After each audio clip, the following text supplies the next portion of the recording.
बिस्मिल्लाहिर्रहमानिर्रहीम। दोस्तों अस्सलाम वालेकुम। आज की इस वीडियो में हम डिस्कस करेंगे adjusting entry number 3, accrued revenue या रेवेन्यू रिसीवेबल, यानी ऐसी रेवेन्यू जो हमने अर्न तो कर ली लेकिन अभी हमने इसको रिसीव नहीं किया।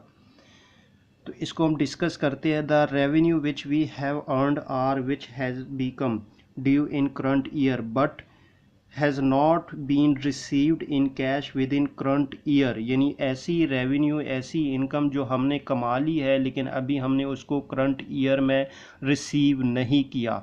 It will be received next year, ये नेक्स्ट यानी आने वाले साल में या फ्यूचर में रिसीव होगी।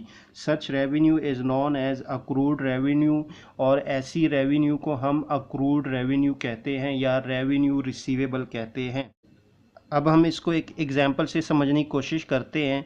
हमारा जो ईयर स्टार्ट होता है, अकाउंटिंग ईयर,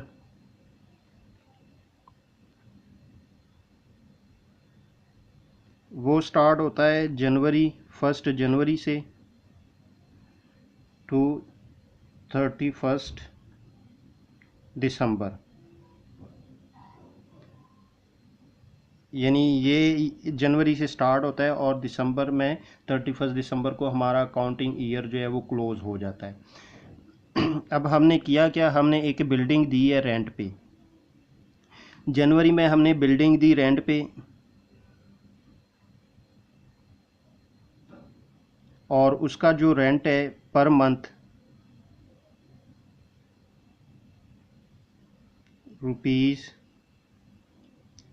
₹10,000।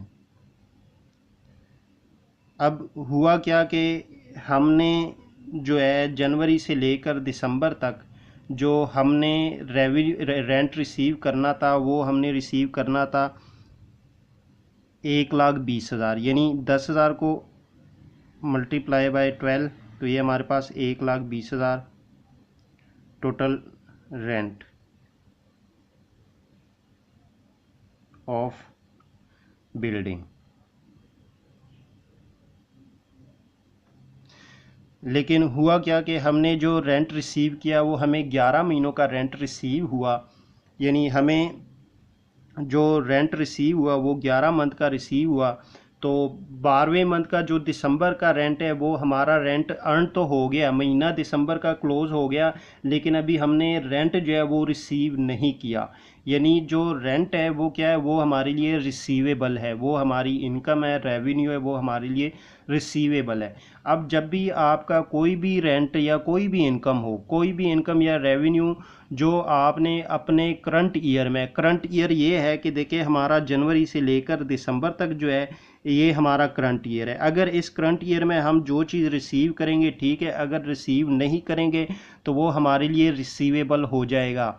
अब हमने जो एक महीने की जो हमारी जो रेंट है उसके लिए हमें एंट्री पास करनी पड़ेगी, अक्रूड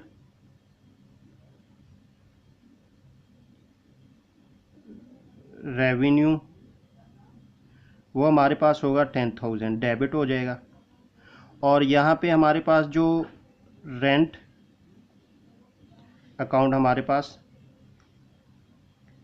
क्रेडिट हो जाएगा। अब देखो ये हमारे पास बेसिकली क्या है, ये हमारे लिए इनकम है। चूँकि हमारी इनकम है, क्या हुआ, इंक्रीज इन रेवेन्यू और इनकम। और ये क्या है, ये हमारे लिए अकाउंट रिसीवेबल है। ये क्या है हमारे लिए, ये हमारे लिए रिसीवेबल है, यानी इंक्रीज इन एसेट्स। ये इसको हम बैलेंस शीट में जाके एसेट्स वाली साइड पे ऐड करेंगे।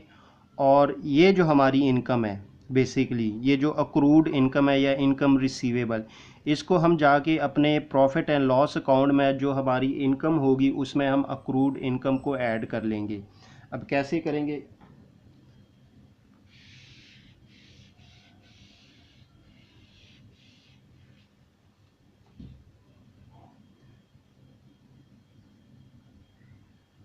अब ये हमारे पास suppose profit and loss account है, ये हमारे पास क्रेडिट साइड है, ये हमारी इनकम वाली साइड है, क्रेडिट साइड। ये हमारी क्रेडिट साइड और ये हमारी डेबिट साइड। यहाँ पे भी रुपीज़ और यहाँ पे भी रुपीज़। ये प्रॉफिट एंड लॉस अकाउंट है हमारा, और यहाँ पे डिटेल, और यहाँ पे भी हमारे पास डिटेल। अब यहाँ पे हमारे पास जो रेंट इनकम होगी, रेंट हमारे पास कितना होगा, हमारे पास होगा ये 1,10,000 हमारे पास रेंट होगा। इसमें हम क्या करेंगे, प्लस अक्रूड जो हमारे पास रेंट होगा वो 10,000 हम करके, तो हमारे पास टोटल यहाँ पे आ जाएगा 1,20,000। हम यहाँ पे उसको ऐड कर देंगे। तो इसी तरह हमारे पास जो बैलेंस शीट में होगा, बैलेंस शीट हमारे पास कैसे, ये देखिए हमारे पास ये बैलेंस शीट, आप समझे इसको कि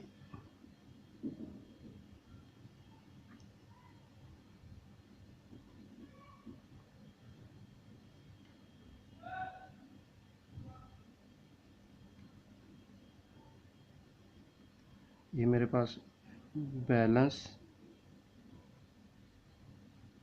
शीट है, और ये एसेट्स और ये इक्विटी साइड है।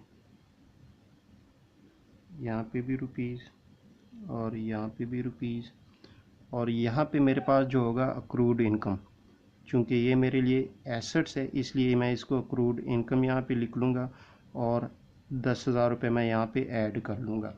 क्योंकि ये बैलेंस शीट जो हम बनाएंगे ये 31 दिसंबर को बनाएंगे, और जो प्रॉफिट एंड लॉस अकाउंट होगा ये भी हमारा 31 दिसंबर तक बनेगा। देखिए हम ने रेवेन्यू तो अर्न कर लिया, लेकिन अभी हमें रिसीव नहीं हुआ।